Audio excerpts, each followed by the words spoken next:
What if three of the world's most powerful leaders believe they're on a divine mission that could reshape our entire future? What you're about to discover will change how you see global politics forever. This isn't about power or money, it's about something far more dangerous. Three men stand at the center of global conflict today: Donald Trump, Iran's supreme leader, and Benjamin Netanyahu. On the surface, they seem like political rivals with conflicting interests. But there's a hidden thread connecting them, something that makes them nearly unstoppable. They all share what we call the Messianic Calling. Each believes they've been chosen by a higher power to save their people and fulfill an ancient prophecy. Understanding this belief system is the key to predicting what happens next in our world. The Messianic Calling has three defining characteristics that transform ordinary leaders into forces of nature. Let's break them down. First, there's divine energy, a supernatural fuel that keeps these leaders going when ordinary humans would collapse. Imagine a mother protecting her child from a wild animal. Scientists have documented cases where small women have lifted cars or fought off bears to save their children. That maternal instinct is one of nature's strongest forces. Now multiply that energy by 1,000,000.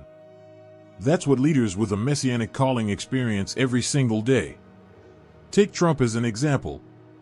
At 79 years old, with a diet consisting largely of fast food, he maintained a schedule during campaign season that would destroy men half his age. 4 hours of sleep, multiple rallies spanning different states, speaking for hours without notes, then doing it all again the next day for months on end. Where does this stamina come from? It's not physical fitness. It's the absolute conviction that he's been chosen for a sacred mission. This belief becomes a wellspring of endless energy. The second characteristic is absolute fearlessness. When you believe God has chosen you specifically for a mission, you become convinced that nothing can stop you until that mission is complete. Bullets can't harm you. Opponents can't defeat you. Even death itself becomes meaningless. Remember the assassination attempt in Butler, Pennsylvania? While Secret Service agents scrambled and chaos erupted, Trump stood up with blood on his face and raised his fist, shouting to the crowd. Most people would be traumatized for life. But for someone with a Messianic Calling, it was confirmation, proof that divine protection surrounds them. They believe that even if they die, they'll become martyrs whose sacrifice energizes their followers to complete the mission. In this worldview, they've already transcended death. They're no longer just men, they've become living ideas, immortal concepts that can't be killed. The third characteristic might be the most powerful of all, the persecution complex. How do you know you're truly chosen? By how much the world opposes you. Every attack, every criticism, every obstacle becomes evidence of your divine selection. It's a psychological feedback loop that makes these leaders stronger with each setback.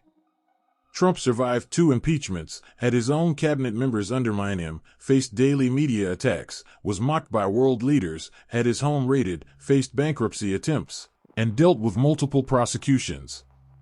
Instead of breaking him, each persecution reinforced his conviction. Each obstacle became a test from God, proving his worthiness. This transforms what would destroy normal politicians into rocket fuel for Messianic leaders. Now let's examine what each leader believes their specific mission to be, starting with Iran's supreme leader.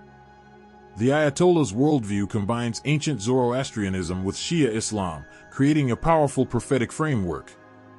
Zoroastrianism, one of humanity's oldest religions, introduced the concept of cosmic spiritual warfare, an eternal battle between absolute good and absolute evil, light versus darkness, truth versus lies. In this framework, history is moving toward a final climactic confrontation. Every human must choose which side to join. The Ayatollah sees himself as the defender of good against the great Satan, America, and its Middle Eastern proxy, Israel. Shia Islam adds another layer, the glorification of suffering and martyrdom. The religion's foundational stories center on persecution, sacrifice, and the nobility of dying for faith. For the Ayatollah, being hunted by Mossad and facing American military power isn't terrifying, it's exhilarating. At 86 years old, Facing the world's most advanced intelligence agencies and military technology, he's never felt more alive. His mission is crystal clear: lure America into Iran, the dragon into its lair, where he'll strike it down and free not just his people, but the entire world from oppression.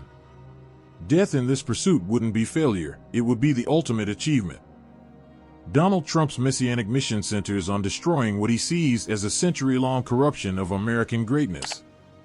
In his worldview, globalist elites hijacked America's natural destiny, forcing the nation into endless Middle Eastern wars that sacrificed thousands of American soldiers for foreign interests. These same globalists allegedly opened borders to flood America with illegal immigrants, weaponized school curriculums with divisive ideologies, and infected society with what Trump sees as poisonous ideas: globalism, multiculturalism, and radical progressivism. Trump views these forces not as political opponents to debate, but as cancerous growths that must be purged from the body of the republic through fire and blood. His divine mission has two parts. First, destroy the American empire by entangling it in an unwinnable war with Iran that finally breaks the globalist system. Second, inspire Americans to overthrow their globalist oppressors and restore the republic to its original vision, a nation focused on North America as its promised land, abandoning failed attempts to remake the world. In Trump's vision, once America withdraws from global affairs and rediscovers its Republican spirit, true greatness returns. He sees himself as the catalyst for this revolutionary transformation, the chosen leader who will guide Americans through the fire of purification. Benjamin Netanyahu's messianic vision reaches back 3,000 years to the Kingdom of David, the golden age when Israel was unified, independent, and supreme in the Middle East. For Netanyahu and many Israelis, everything since that kingdom's collapse has been a long, painful exile. The historical list of conquerors reads like a catalogue of suffering: Assyrians, Babylonians, Persians, Ptolemies, Seleucids, and most brutally, the Romans, who destroyed the Second Temple and scattered Jews across the world. Even when the Islamic Caliphate allowed Jews to return to Jerusalem in the 7th century, they remained subjects rather than masters of their destiny. Modern Israel's entire purpose, in this view, is restoring the Kingdom of David. And now, Netanyahu believes, history has provided a once-in-millennia opportunity.